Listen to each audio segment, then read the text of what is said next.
Good morning, good morning. সবাইকে বলে দাও গুড মর্নিং। ও বুবু বলে গুড মর্নিং বলতে হয়। আব্বু, বাবা বাবা বাবা, আপা তাকাও, বলো গুড মর্নিং। গুড মর্নিং সোনা বাবা, তোমার দিনটা ভালো কাটুক। আমার বাবাই দেখো, সকালবেলায় ছেলেটা আমার ঘেমে গেছে জানো। সকাল সকাল এত গরম, সকাল 7টা বাজে আর এই সময় এত গরম দিচ্ছে কি বলবো। ফ্যান চলছে তবুও। চলো ওঠো মাম্মা, মাম্মা, ও তো তুমি উঠবা না? ওঠো ওঠো ওঠো ওঠো। দেখো কোথায় শুয়েছিল, হ্যাঁ কোথা থেকে ও এখন আমার কাছে যাবে। তারপর আমি ওপাশটাই নিলাম, নিয়ে আমার সাথে একটুখানি খেলা করলো, একটু দুষ্টুমি করলো, তাই তো। চলো ওঠো ওঠো ওঠো ওঠো ওঠো। আমি নিচে নামবো তো। ওরে বাবা রে, তোর হাই দেখলে আবার হাই পেয়ে যাচ্ছে। তোর হাই দেখলে কালকে রাত্রিবেলায় এডিট করে এক্সপোর্টে দিয়ে যে কখন ঘুমিয়ে পড়েছি আমি নিজেও জানি না। এত ঘুম লেগেছিল, এত ঘুম। কালকে সন্ধ্যেবেলায় কিন্তু খুব একটা যে কাজ করেছি তা না, রান্না বান্না ছিল না। বাসনপত্র মাজা ঘষা করে, রান্নাঘর ক্লিন করে, ঘর বারান্দা রাত্রিবেলা একবার ঝাড় দিয়ে রাখি, কারণ সারাদিনে যে কতবার ঝাড় দিতে হয়। আমি তারপর শুয়ে পড়ে এডিটগুলো করছিলাম, এডিটের কাজ। কিন্তু হঠাৎ কীভাবে ঘুমিয়ে পড়েছি জানি না। সেই ঘুম ভাঙলো হচ্ছে এখন। শরীরটা এত দুর্বল। আর কালকে দুপুরবেলায় ছেলেও ঘুমায়নি, আর কালকে দুপুরবেলায় আমিও ঘুমাইনি না বাবা। কালকে ছোনা বাবা দুটু বলেছে, আমি বলে দেবো, সবাইকে বলে দেবো। ছোনা বাবা কালকে দুটু বলেছে। লালচে লালচে লাগছে পর্দার জন্য। বাইরের ওয়েদার কেমন জানি না, তবে সকালবেলায় ঘরে যা গরম না, ওফ মারাত্মক লেভেলের গরম, মারাত্মক। প্রচণ্ড গরম লাগে। যে ছেলে চুল ফ্যানের তলায় রয়েছে তাই পুরো ঘেমে যাচ্ছে, কি বলবো। আর আমার ছেলেটা ভীষণ ঘামে গো, বেশি করে হচ্ছে এই মাথাটা। এই যে বাইরে নিয়ে যাব, ব্যাস মাথা পুরো ঘেমে যাবে। ফ্যানের তলা ছাড়া রাখাই যায় না। Hello everyone, good morning. কেমন আছো তোমরা সবাই? আশা করছি ভালো আছো। তোমাদের ভালোবাসাতে আমরা বেশ ভালো আছি। দিনটা হচ্ছে শুক্রবার, আর এখন ঘড়িতে বাজে হচ্ছে 7টা 10। চলো দিনটা শুরু করে দিলাম, সঙ্গে থাকো। তবে জানো, ভোরবেলায় একটা অন্যরকম স্বপ্ন দেখছিলাম, বেশ ভালো লাগছিল স্বপ্নটা। সেই ছোটোবেলাকার জীবন বেশ ভালো লাগছিল। দিদি, আমি, সময়টা কিভাবে চলে যায় না বলো, সত্যি কিভাবে চলে যায়। এই যে ছেলেটা আমার কত ছোট ছিল, এখন 1 বছর হয়ে গেল। দেখতে দেখতে 2 বছর 3 বছর হয়ে যাবে। সময় কারোর জন্য থেমে থাকে না। তবে এই ছোটোবেলাটাকেই সবাই মিস করে। এই ছোটোবেলার জীবনটাই ভালো গো। কোনো দায়িত্ব নেই, কোনো কর্তব্য নেই, কোনো চিন্তা নেই, কোনো ভাবনা নেই। খুব ভালো জীবন। সকালবেলায় ছেলের এখন জল গরম বসালাম। কালকে রাতে ভুলে গেছিলাম জানো জল গরম করতে। এখন ছেলেকে খাওয়াবো। এখন দেখছি জল নেই, জলটা গরম করে ছেলেকে খাওয়ানো হলো। হ্যাঁ, আর এখন দেখবে একটা জিনিস, দেখবে। দাঁড়াও দাঁড়াও দাঁড়াও দাঁড়াও দাঁড়াও, দেখি বাবা। এই যে এটা কে? ও মা, ঝুটি বেঁধে দিয়েছে। মাম্মাম ঝুটি বেঁধে দিয়েছে। হ্যাঁ, দেখে তো রৌনককে চিনতে পারছো? ও বাবা, পাপ করে দাও বাবা, পাপ করে দাও। সবাইকে একটু পাপ করে দাও তো বাবা, করে দাও করে দাও, পাপ করো পাপ করো। এদিকে ছুটি বেঁধে দিয়েছি সকাল সকাল। ঝুটি ঝুটি ঝুটি বেঁধে দিয়েছি আমি, তোরা ঝুটি বেঁধে দিয়েছি। ঝুটি হাত দিবি না, হাত দিলে ব্যাস। কি সুন্দর খেলছিল, আমি ঝম করে দিয়েছি। না, হাত দেবে না, এটা রাখো, দাও। চলো তুমি তুমি নিচে নামো, আমি বিছানা গোছাবো।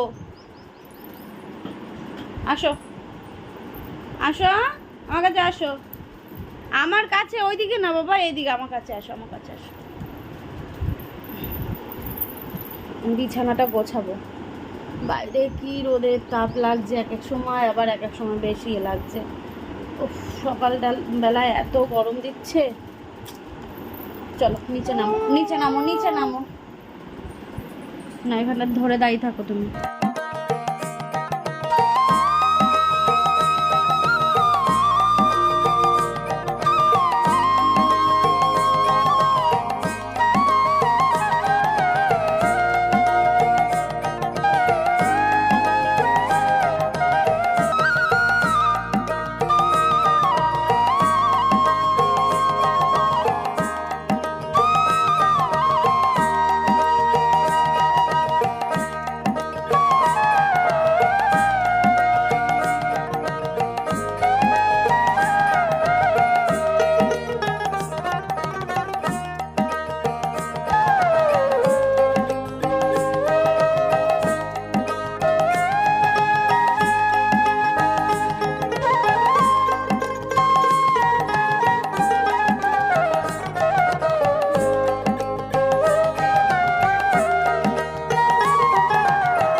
কটা দিন আগে ওই মাঝের মধ্যে একটু বৃষ্টি হওয়াতে চারিদিকে কিভাবে জঙ্গল হয়ে গেছে দেখতেই পাচ্ছ।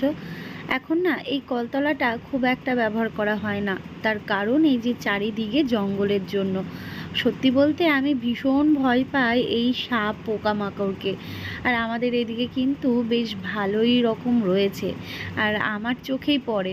ওই জন্যে আমি এই কলতলাটাতে খুব একটা আসি না। তো এখন সকালবেলায় একটুখানি ঝাড় দিয়ে নিলাম।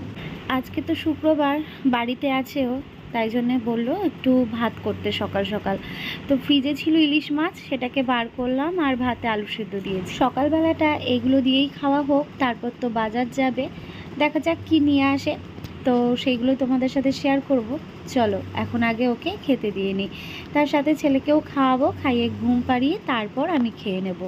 প্রায় অনেকক্ষণ পর আসলাম তোমাদের সামনে। ছেলেকে খাইয়ে স্নান করানো, না আগে স্নান করিয়েছি তারপর খাইয়েছি, তো এখন ঘুম পাড়ানোর চেষ্টা চলছে।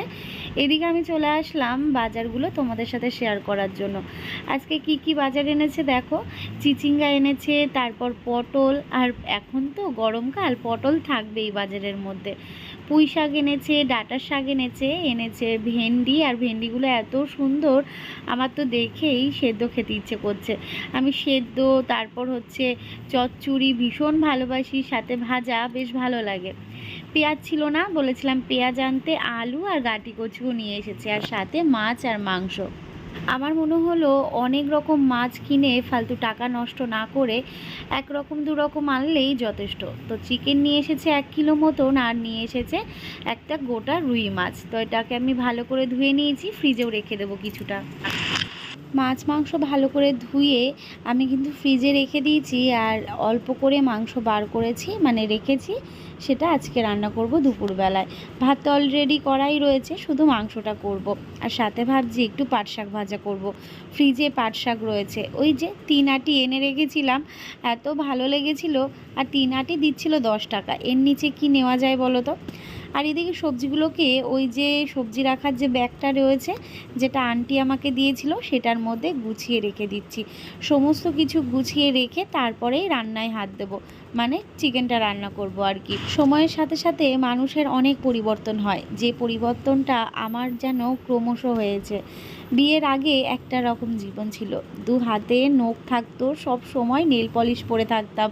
বিশ্বাস করবে, আজ যে কত দিন হয়ে গেল নেল পলিশ পরি না, সেই মনে হয় সোনা পাপার অন্নপ্রাশনের সময় পরেছিলাম। সেই সকালবেলায় চুলটাকে আঁচড়াই, আর তারপর যদি রাত্রিবেলায় মনে হলো তো আঁচড়ালাম, নইলে ওই হাত খোপা করে ওপরে তুলে দিলাম ক্লিপ দিয়ে। মেয়ে বউদের দেখি রাত্রিবেলায় স্কিন কেয়ার করে, night cream, day cream, sunscreen, কত কিছুই না করে।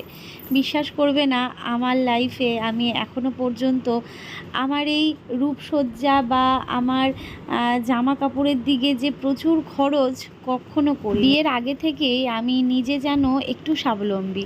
আমি নিজে হাতের কোনো কাজ করতাম, টিউশন পড়াতাম, তাছাড়া ছোটোখাটো একটা কাজও করতাম। যাকগে, সেই সমস্ত টাকা দিয়ে আমি কিছু সেভিংসও করতাম, তার সাথে আমার সাজগোজ, পোশাক আশাক সমস্ত কিছু আমি আমার মতন করে পছন্দ করে কেনাকাটা করতাম। কিন্তু বিশ্বাস করবে, এখন আমি যদি হাতে টাকা পাই সেই টাকাটাকে গুছিয়ে রেখে দিই। ভাবি কি না থাক, সংসারে যদি এটা প্রয়োজন হয় তখন নয় এটা খরচ করা যাবে। এমনকি ভাড়ের মধ্যে টাকা জমিয়েও সেই টাকাটাও আমি সংসারের ক্ষেত্রেই ব্যবহার করে ফেলি। জানি না আমি এমন কেন হয়ে গেছি, এখন যেন দায়িত্ব, কর্তব্য, মা হয়ে গেছি, সমস্ত কিছু চিন্তাধারা এই সব কাজ করে আমার মনের মধ্যে। নিজেকে যে একটু পরিপাটি রাখবো সেটাও যেন ইচ্ছে করে না।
এই দুপুরবেলায় রান্না করার অভ্যাস নেই তো, ওই 10:30টার মধ্যে রান্না হয়ে যায়।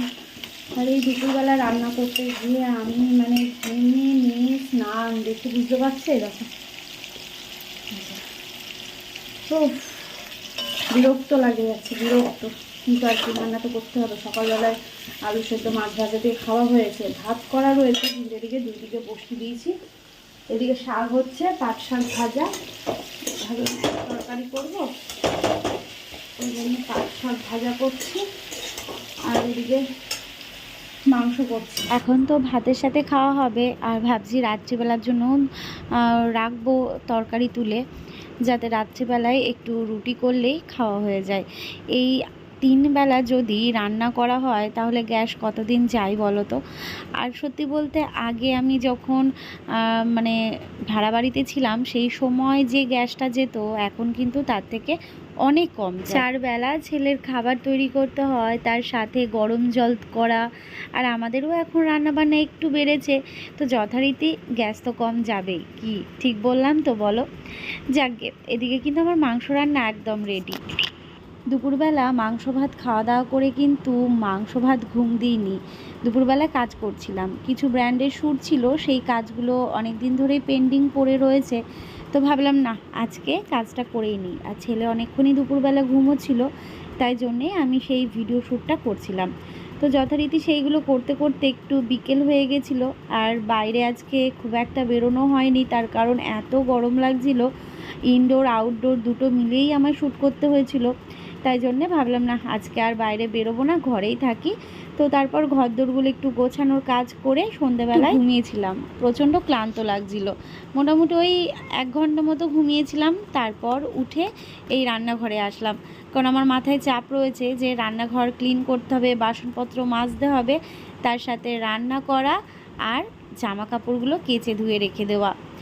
বিশ্বাস করবে না, আমি যখন ঘুমাই না, মাথায় যেন চাপ থাকে, হট করে জেগে যায় যে টাইম হয়ে গেছে, উঠতে হবে, এরকম একটা ব্যাপার। তো যাকগে, এদিকে কিন্তু বাসনপত্রগুলো আমি মাজা ধোয়া করে রেখে দিলাম, আর তার সাথে এখন কিন্তু আমি আটা মেখে রুটিটাও করে নিচ্ছি। সকালবেলায়, সকাল না দুপুরবেলায় হচ্ছে চিকেন রান্না করেছিলাম, সেটা তো রয়েছে। তো রুটি করে নিলেই আজকে আমাদের রাত্রিবেলায় খাওয়া হয়ে যাবে। আর গ্যাসটা কিন্তু লাল লাল আলো জ্বলছে, মনে হচ্ছে এই বুঝি যাবে। কারণ এই গ্যাসটা তো সেই গ্যাসটা মানে যেটা মানে ভেবেছিলাম ফুরিয়ে গেছে, কিন্তু ছিল সেই গ্যাসটাই কিন্তু এখনও চলছে। আর যেটা নতুন আনা হয়েছে সেটা কিন্তু রয়েছে, একদম ধরা রয়েছে। তো জানি না এটা কতদিন চলবে বা কবেই শেষ হয়ে যায়, তবে অসুবিধা হবে না, গ্যাস তো রয়েইছে রাখা। তবে লাল আলো জ্বলছে, লাল আলো জ্বললে বলে অনেক দিন যায় না, মানে কিছু দিনের মধ্যেই নাকি শেষ হয়ে যায়। আর আমার এই গ্যাসটার জন্য যে লোককে ডাকা হয়েছে, মানে যে মিস্ত্রিকে, সেই মিস্ত্রি তো আজ আসবো কাল আসবো করে এখনও আসছে না। তো দেখা যাক কবে আসে। এদিকে শেষ রুটি, এটা হচ্ছে আমার সোনা পাপা খাবে। আর তার সাথে চিকেনটাকে কিন্তু এখন গরম করে নেব। কেমন লাগছে চিকেনটা অবশ্যই কিন্তু কমেন্ট করে জানিও। তারপর চলে আসলাম হচ্ছে বাথরুমে। এই যে জামা কাপড়গুলো ভিজিয়ে রেখেছিলাম, সেইগুলো এখন কাচা ধোয়া করে ডেটল জলে ধুয়ে ভালো করে চিপে রেখে দিই। কিছু করার নেই, আমার সুবিধাটা আমাকে তো বুঝতে হবে, তাই না? সকালবেলার দিকটায় এই জামা কাপড় কাচা ধোয়া করতে গেলে ছেলে হামা দিয়ে বাথরুমে ঢুকে যায়, কি করব বলো তো? ওই জন্যেই আমি রাত্রিবেলায় করে রাখছি। জামা কাপড়গুলো ধুয়ে নিয়ে একটু গায়ে জল ঢাললাম, এত গরম লাগছিল কি বলবো। গাটা মুছিনি, একদম ভেজা ভেজা রয়েছে, যাতে একটু আরাম লাগে তার জন্য। জানি তোমরা বকবে যে রিয়াঙ্কা ঠান্ডা লেগে যাবে, কিন্তু মাঝে মাঝে একটু দুষ্টুমি করাই যায়, তাই না, নিজের ওপর। ছেলের খাবার বানিয়ে নিয়েছি, এখন ছেলেকে খাওয়াবো, তারপর আমরা খাওয়া দাওয়া করবো। চলো আজকের মতন টাটা বললাম।